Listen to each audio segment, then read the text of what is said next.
योगेन चित्तस्य पदेन वाचां मलं शरीरस्य च वैद्यकेन योपाकरोत्तं प्रवरं मुनीनां पतञ्जलिं प्राञ्जलिरानतोऽस्मि पतञ्जलिं प्राञ्जलिरानतोऽस्मि। కేవలము వేదరాశిని న్యాసం చేయటమే కాకుండా యదిహాత్రి తత్ అన్యత్ర ఎన్నే నాస్తి తత్ అన్య క్వచిత్ అని ప్రతిజ్ఞ చేసి భారతాన్ని పంచమ వేదంగా ఆవిష్కరించాడు. అంటే ఏదైతే నేను భారతంలో రాస్తానో అదే ప్రపంచంలో ఉంటుంది, ఏదైతే ప్రపంచంలో ఉంటుందో అదే భారతంలో కనబడుతుంది అని చెప్పి 1,00,000 శ్లోకాల భారతాన్ని ప్రపంచానికి అందించిన మహానుభావుడు వ్యాసుడు.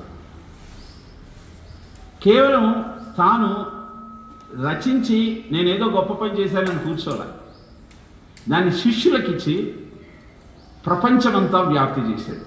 పైలుండు ఋగ్వేద పఠనంబు గైకొని సామంబు వేదంబు చదువుచుండి యజువు వైశంపాఖ్యానుండు గైకొని తుది సుమంతుడు అథర్వంబు పఠించే అఖిల పురాణేతిహాసముల్ మా తండ్రి రోమహర్షణుడు నిరూఢిదాల్చే తమ తమ వేదమా తపస్సులు భాగించి శిష్య సంఘములకు చెప్పిరంతా శిష్యులెల్లరూ ఆత్మీయ శిష్య జనుల బహుమార్గముల చెప్పి అనుమతింప పెక్కు మార్గములు కలిగి ఈ పృథివిలోన నిగమమొప్పారె భూసుర నిగహమందు.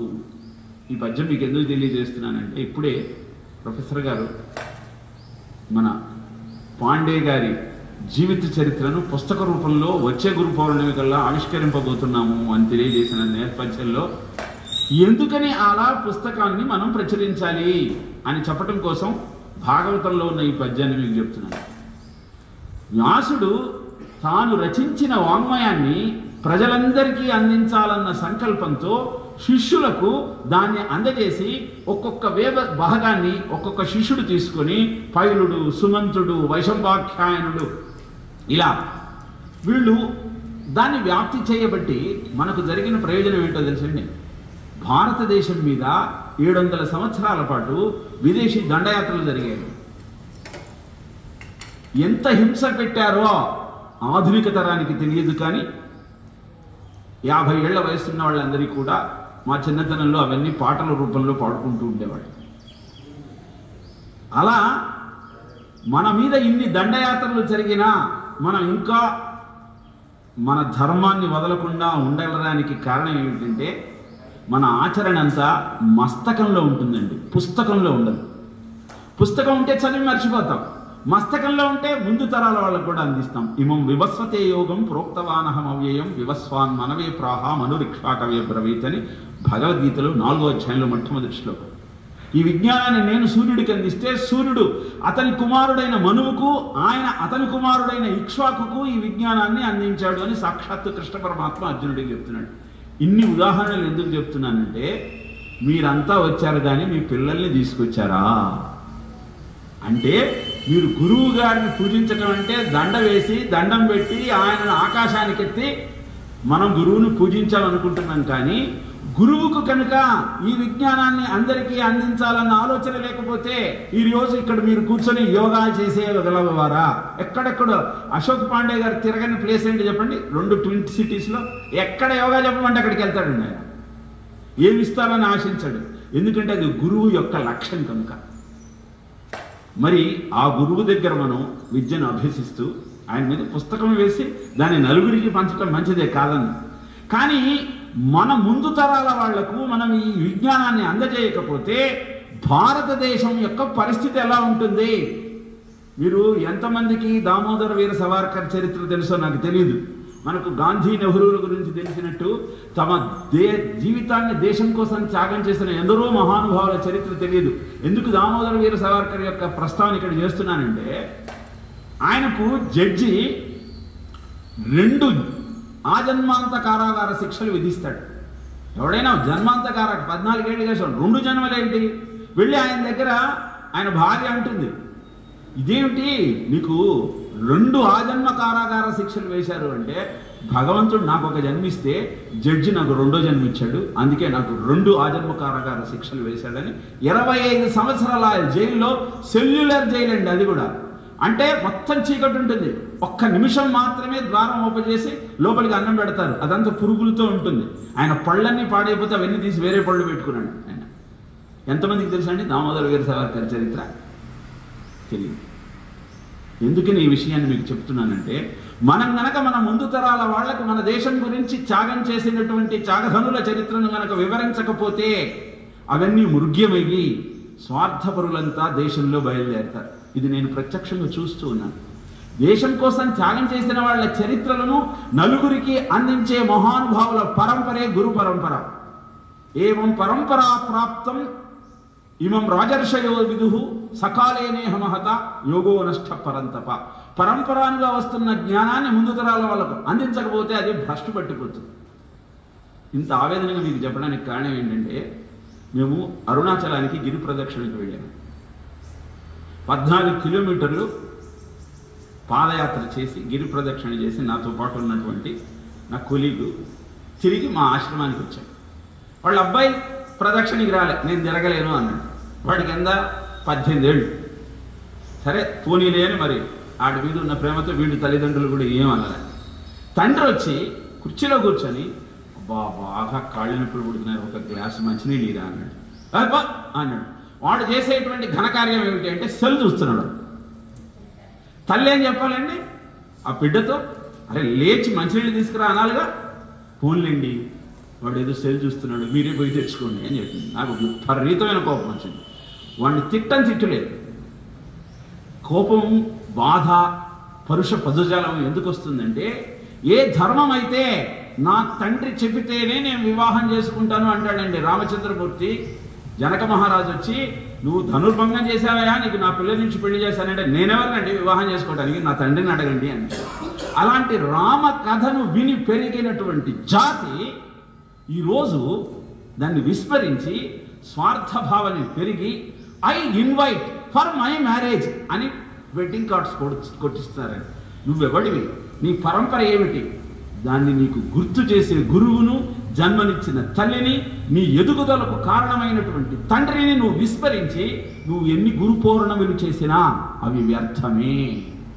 ఇది చెప్పటమే నా ఉద్దేశం. ఇది జ్ఞాపకం చేసుకోవడం కోసమే వ్యాస పౌర్ణమి చేస్తున్నాం. వ్యాసుడు ఎలా జన్మించాడు అంటే, ఒక మహానుభావుడి తపశక్తి కారణంగా జన్మించాడు. పరాశరుడు యమునా నది దాటుదాం అనుకుంటాడు. అదే టైంకి పడవ నడిపే దాశ మహారాజు భోజనం చేస్తూ తన కూతురైన సత్యవతిని ఆ పడవను నడపమంటాడు. పడవను నడుపుతూ వెళుతున్న ఆ పరాశరుడు నడుపుతూ వెళుతున్న సత్యవతిని చూసి పరాశరుడికి మోహం కలుగుతుంది. ఆశ్చర్యపోతాడు. నేను ఇంతకాలం ఇన్ని చోట్ల తిరుగుతున్నాను, ఎంతోమంది స్త్రీమూర్తులను చూశాను, ఎవరి మీద మోహం కలగనిది ఈ దాశరాజు కూతురైనటువంటి మత్స్యగంధి. ఆమె చేప నుంచి పుడుతుంది కాబట్టి ఆమె ఒంటి నుంచి చేపల కంపు వస్తుంటుంది. ఆమెను చూసి నాకు మోహం కలగటం ఏమిటి అనుకుంటాడు. అడుగుతాడు, మోహం కలిగింది కాబట్టి ఆ సత్యవతిని నిన్ను కలవాలని ఉంది అంటే, నా ఒంటి నిండా మత్స్యగంధి చేపల కంపు వస్తుంది అనగానే తన తపశ్శక్తితో సుగంధం ఆమె శరీరం నుంచి వచ్చేటట్టు ఆయన మార్చేస్తాడు. ఆమె శరీరం నుంచి వచ్చిన సుగంధము 1 యోజన అంటే 8 మైళ్ళ దాకా వస్తుంది కాబట్టి ఆమె పేరు మత్స్యగంధి పోయి యోజన గంధిగా మారింది. తర్వాత ఇదేంటి, పగటిపూట మీరు ఎలా చేస్తారు? పశుధర్మ నమే ప్రీతిం జనయతి అతిదారుణ ప్రతిక్షస్వ ముని శ్రేష్ఠ యావద్భవతి వామని దేవి భాగవతంలో చెప్తాడు. సాయంత్రం అయ్యేదాకా చీకటి పట్టేదాకా ఆగండి అంటే, తన తపశక్తితో మొత్తం రాత్రిగా మార్చేసి సజ్జోగర్భాన్ని ఇచ్చి వ్యాసుడి జననానికి కారణమవుతాడు. అప్పటికప్పుడు పుట్టిన వ్యాసుడు పెరిగి తల్లికి నన్ను నమస్కారం చేసి, నువ్వు ఎప్పుడు పిలిస్తే అప్పుడు వస్తాను, నేను ఒక అద్భుతమైన కార్యక్రమం చేయడానికి జన్మనిత్తాను అని చెప్పి అక్కడి నుంచి వెళ్ళిపోతాడు. ఆయనకు కృష్ణద్వైపాయనుడు అని పేరు. నిజానికి వ్యాస అనేది ఒక పదవి పేరు. ఒక ప్రైమ్ మినిస్టర్, ఒక చీఫ్ మినిస్టర్ ఎలానో వ్యాసపీఠం కూడా ఒక పదవి. దానిలో ఎవరెవరైతే అధిరోహిస్తారో వాళ్ళకు ఆ పేరు వస్తుంది. అంతకుముందు వశిష్ఠుడు, శకుడు, సనధ్వజుడు వీళ్ళంతా కూడా వ్యాసపీఠాన్ని అధిరోహించిన వాళ్ళే. ఈ కల్పంలో కృష్ణద్వైపాయనుడు నల్లగా పుట్టాడు, ద్వీపంలో పుట్టాడు కాబట్టి ఆయన పేరు కృష్ణద్వైపాయనుడు అని మనం పెట్టుకోవడం జరిగింది, పెట్టడం జరిగింది. ఆయన ఎలా పిలవడం జరిగింది. ఇక్కడ మనం గుర్తించాల్సింది ఏంటంటే, ఒక మహానుభావుడి తపశ్శక్తి అద్భుతమైనటువంటి వ్యక్తికి జన్మనిచ్చి ఇంత వాంగ్మయాన్ని మనకు అందించి దాన్ని అధ్యయనం చేయటం వల్ల మీ జీవితాన్ని సంస్కరించుకోమని మనకు చెబుతూ మనం ఆచరించాల్సిన ధర్మాలన్నింటినీ మనకు తెలియజేస్తే వాటిని విస్మరించి మనం గురు పౌర్ణమి జరుపుకోవటంలో అర్థం లేదు. కనుక అన్ని పండగల కంటే మీకు ఏ పండగ ఎక్కువ ఇష్టము అని ఎవరైనా ప్రశ్నిస్తే గురు పౌర్ణమి కంటే నాకు ఇష్టమైన పండుగ ఇంకొకటి లేదు. ఎందుకు అందరూ మీకు పిలిచి మీకు సన్మానం చేస్తారా అంటే కాదండి. ప్రతి పండగకు మేము వెంటబడతాం శిష్యులకి, వచ్చేవాళ్ళకి, ఏమండి రండి రండి. ఒక్క గురు పౌర్ణమి నాటికి శిష్యులంతా మా వెంటబడతారు. ఇప్పుడు 2 చోట్ల అటెండ్ అయ్యి 3వ చోట్ల వస్తారు. కాబట్టి ఏ లక్ష్యమైతే మనసులో ఉంటుందో ఆ లక్ష్యాన్ని నలుగురు ఆచరిస్తూ ఆనందిస్తూ అద్భుతమైన జీవన విధానాన్ని గడుపుతూ ముందుకు సాగే క్రమాన్ని ఏ రోజైతే చూడగలమో ఆ రోజు కంటే పర్వదినమే ఉంటుంది. అందుకే వ్యాస పౌర్ణమి అంటే చాలా ఇష్టం. మరి వ్యాస పౌర్ణమి నాడు గురువుని ఎందుకు పూజించాలి అంటే దానికి కూడా పురాణం ఒక మాట చెప్తుంది. ఒక శిష్యుడు గురువు దగ్గర 12 ఏళ్ళు శుశ్రూష చేసి వెళ్ళిపోతూ బాధపడతాడు. గురువుగారు మిమ్మల్ని వదిలేసి నేను వెళ్ళిపోతున్నాను, మళ్ళీ మీ దర్శనం ఎప్పుడు అవుతుంది, మిమ్మల్ని నేను ఎప్పుడు పూజించాలి అంటాడు. అంటే ఆయన అంటాడు, శృణు విప్రతమేచ్ఛాచే దర్శనీయో యథాత్వయ పూజనీయో విశేషేణ. ఆయన ఎవరెవరైతే సమాజహితం కోసం తమ జీవితాన్ని త్యాగం చేస్తూ నలుగురికి జ్ఞానబోధ చేస్తూ ఉంటారో వాళ్ళంతా నా స్వరూపాలే. కాబట్టి నువ్వు నా దగ్గరికి రావాల్సిన అవసరం లేదు. నువ్వు వెళ్ళిన ఊళ్ళో ఎవరైతే ఈ పని చేస్తున్నారో వాళ్ళని తీసుకొచ్చి వ్యాసపీఠం మీద కూర్చోబెట్టి దండం పెట్టి వాడిని పూజించు. తద్వారా నీకు నన్ను దర్శించిన ఫలితం దక్కుతుంది, నన్ను పూజించినటువంటి ఫలితం దక్కుతుంది అని చెబుతుందండి పురాణం. కనుక మనము వ్యాస పౌర్ణమి నాడు ఎందుకు చేస్తున్నాము, ఏం చేస్తున్నాము, వ్యాస పౌర్ణమి అంటే ఏమిటి అని తెలుసుకొని దాని అంతరార్థాన్ని జీవితానికి అన్వయించుకుంటూ అద్భుతమైన జీవన విధానాన్ని గడపగలిగితే ఈ విజ్ఞానాన్ని నలుగురికి మీరు అందించడం కోసం కంకణబద్ధులై, అందుకే గురుదక్షిణ ఏమడుగుతారు చెప్పండి, మీకు గురుపీఠం మించి మీరిచ్చే శిష్యులే గురువరులకు కూర్చిన ధనములు అంటాడు విశ్వరూపుడు. శిష్యులే గురువుకు నిజమైన ధనం అండి. మీరు నాకు గురుధనము కూర్చొనేటి గురువుకు ధనం ఎందుగా, శిష్యులే గురువు యొక్క ధనాలు. ఎందుకని శిష్యులు గురువు యొక్క ధనం అంటే ప్రతి గురువు మీతో పాటు మీరు మినిమం ఇంకొక 2 తీసుకురండి అని చెప్పని గురువు ఎవరైనా ఉంటాడా? ఖచ్చితంగా మీరు నాకు డబ్బులు ఏమి ఎక్కర్లేదు, నా కాళ్ళు పట్టుకోక్కర్లేదు, నా దండ ఎక్కర్లేదు, నా ఫోటో పెట్టక్కర్లేదు, నా మీద పుస్తకం కూడా రాయక్కర్లేదు. మీరు చేయాల్సింది ఏంటి, ఇంకొక 2 మీతో పాటు తీసుకురండి. మీరు ఏ చెప్తే అదే విన ఒక్క వ్యక్తి ఉంటాడు మీ ఇంట్లో, ఎవరు చెప్పండి? మీ శ్రీవారు కదా, ఆయన తీసుకురా. మీరు చిన్నతనం నుంచి సక్రమంగా పెంచి పోషించగలిగితే మీ పిల్లలు కూడా మీ మాట వింటారు. ఇప్పుడు చాలామంది ప్రాబ్లం ఏంటంటే, అంటే మా ఆయన అంటే ఎలాగో మెప్పించి నేను తీసుకొస్తాను కానీ మా పిల్లల్ని తీసుకురావడం మా వాళ్ళ కాదండి అంటారు. అంటే దానికి కారణం ఏంటి అంటే what is finish, what is complete అని ఇంగ్లీష్లో 2 పదాలు వస్తే భార్యాభర్తలు ఇద్దరు మాట్లాడుకుంటున్నారు. కంప్లీట్కి ఫినిష్కి తేడా ఏంటంటే భర్త భార్యతో చెప్తున్నాడు, నువ్వు నన్ను పెళ్లి చేసుకున్నావు, నీ జీవితం కంప్లీట్ అయింది, నిన్ను నేను పెళ్లి చేసుకున్నా, నా జీవితం ఫినిష్ అయింది. సో ఎందుకు చెప్తున్నానంటే కళాభ్యాం చూడాలంకృత శశికళాభ్యాం నిజతప ఫలాభ్యాం భక్తేషు ప్రకటిత ఫలాభ్యాం భవతు మే శివాభ్యాం అస్తోక త్రిభువన శివాభ్యాం హృది పునరనుభవాభ్యాం ఆనందస్ఫురదనుభవాభ్యాం నతిరియం. శివానంద లహరిలో మొట్టమొదటి శ్లోకం. శివుడు పార్వతి ఇద్దరూ ఒకళ్ళ గురించి ఒకళ్ళు అద్భుతమైన తపస్సు చేస్తే ఆ తపస్సు కారణంగా వాళ్ళ శరీరాలన్నీ శుష్కించిపోయాయి. శుష్కించిన శరీరాల కారణంగా వాళ్ళిద్దరూ ఒక అండర్స్టాండింగ్కి వచ్చారు. మన శరీరం అంతా శుష్కించిపోయింది కదా, బస్ ఎక్కినప్పుడు రైలు ఎక్కినప్పుడు 2 టికెట్లు ఎందుకు, ఇద్దరం ఒకటైపోదాం అని అర్ధనారీశ్వరులుగా వాళ్ళు అవతరించారు.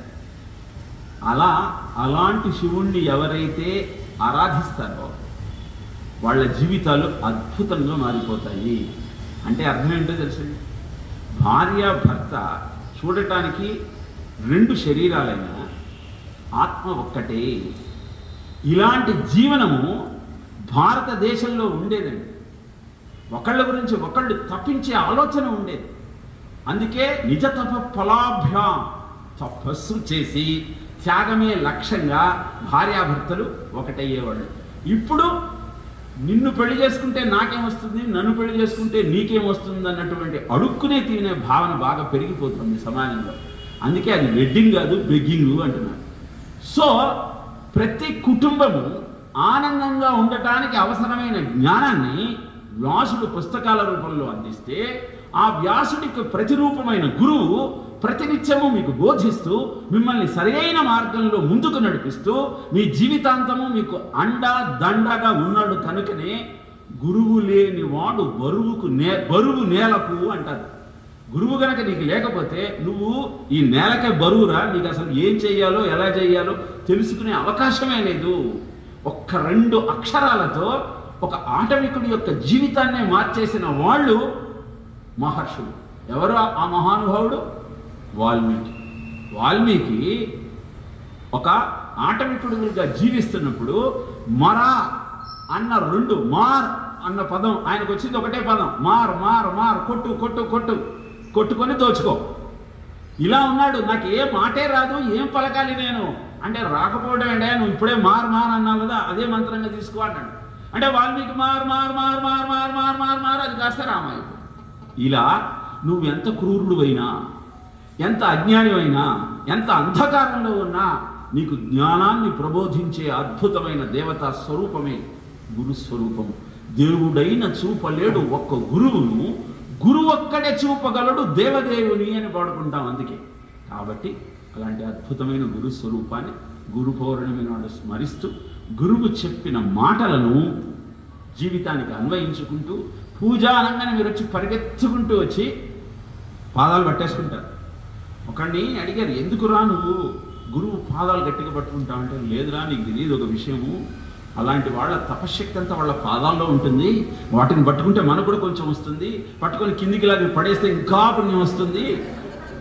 ఇలా పాదాలు పట్టుకోవటంలో ఉన్న ఆనందము, ఆతృత పదములు పట్టుకోవటంలో లేకపోతే, చెప్పే మాటలలో లేకపోతే, చెప్పే మాటలను విని జీవితానికి అన్వయించుకోవటంలో లేకపోతే అసలు మీకు గురుభక్తి ఉన్నట్టే కాదు. మంగళ మనసు వారి ఎంగిలి భక్షించు వానలెండల కోడన్ ముంగల నియత్తును నిలతిని గురు వివేకము తోడన్ అంటాడండి దాసీపుత్రుడైన నారదుడు. చాతుర్మాస్య దీక్షలో ఉన్నటువంటి గురువులను సేవిస్తూ వాళ్ళ ఎంగిలి తినేవాడిని, ఎంగిలి తినేవాళ్ళు అంటే కేవలం వాళ్ళ ప్లేట్లో ఉన్న అన్నం తింటమే కాదండి, వాళ్ళ ఉచ్చిష్టము అంటే నోటిలో నుంచి వచ్చినది, వాళ్ళ నోట్లోంచి ఏది వస్తే దాన్ని నేను పాటించేవాడిని. అందుకే అనంత సంసార సముద్రతార నౌకాయితాభ్యాం గురుభక్తిదాభ్యాం వైరాగ్య సామ్రాజ్యద పూజనాభ్యాం నమో నమః శ్రీ గురుపాదుకాభ్యాం నమో నమః శ్రీ గురుపాదుకాభ్యాం కవిత్వవారాశి నిశాకరాభ్యాం దౌర్భాగ్యదావాంబుదమాలికాభ్యాం దూరీకృతానమ్ర విపత్తితాభ్యాం నమో నమః శ్రీ గురుపాదుకాభ్యాం నతాయయో శ్రీపతితాం సమీయుః కదాచిదప్యాశు దరిద్రవర్యాః మూకాశ్చ వాచస్పతితాం హితాభ్యాం నమో నమః శ్రీ గురుపాదుకాభ్యాం నమో నమః శ్రీ గురుపాదుకాభ్యాం ఆళీకనీకాశ పదాహృతాభ్యాం నానావిమోహాది నివారకాభ్యాం నమజ్జనాభీష్ట తతిప్రదాభ్యాం నమో నమః శ్రీ గురుపాదుకాభ్యాం నమో నమః శ్రీ గురుపాదుకాభ్యాం. పద్మాల లాంటి ఆయన పాదాలకు నమస్కరిస్తే నానా విమోహాది నివారకాభ్యాం, మోహాలన్నీ పోతాయి. మోహాలు పోవటమే కాదు, నమజ్జనాభీష్ట తతిప్రదాభ్యాం, నువ్వేది కోరుకుంటే అది నీకు దక్కుతుంది. అలాంటి గురు పాదములకు నేను నమస్కరిస్తున్నాను అని గురు పాదుకలను పూజించటంలో అంతరార్థం ఏమిటి అంటే, గురువు నడిచిన బాటలో నేను నడుస్తాను. గురువు ఏ విధంగానైతే నలుగురి ఆరోగ్యం కోసం యోగ జ్ఞానాన్ని నలుగురికి పంచాడో, ఏ విధంగానైతే ఆధ్యాత్మిక జ్ఞానాన్ని అందరికీ అందించాడో, అలాంటి గురువును నేను నిజంగా పూజిస్తున్నాను అంటే అర్థము, ఆయన చేసినట్టు నేను చేస్తాను, ఆయన మాట్లాడినట్టు నేను మాట్లాడతాను, ఆయన అడుగుజాడలలో నేను నడుస్తాను అని సంకల్పం తీసుకునే పర్వదినమే గురు పౌర్ణిమ. దాన్నంతా మీరు ఆచరిస్తున్నందుకు ఆనందిస్తూ ఓం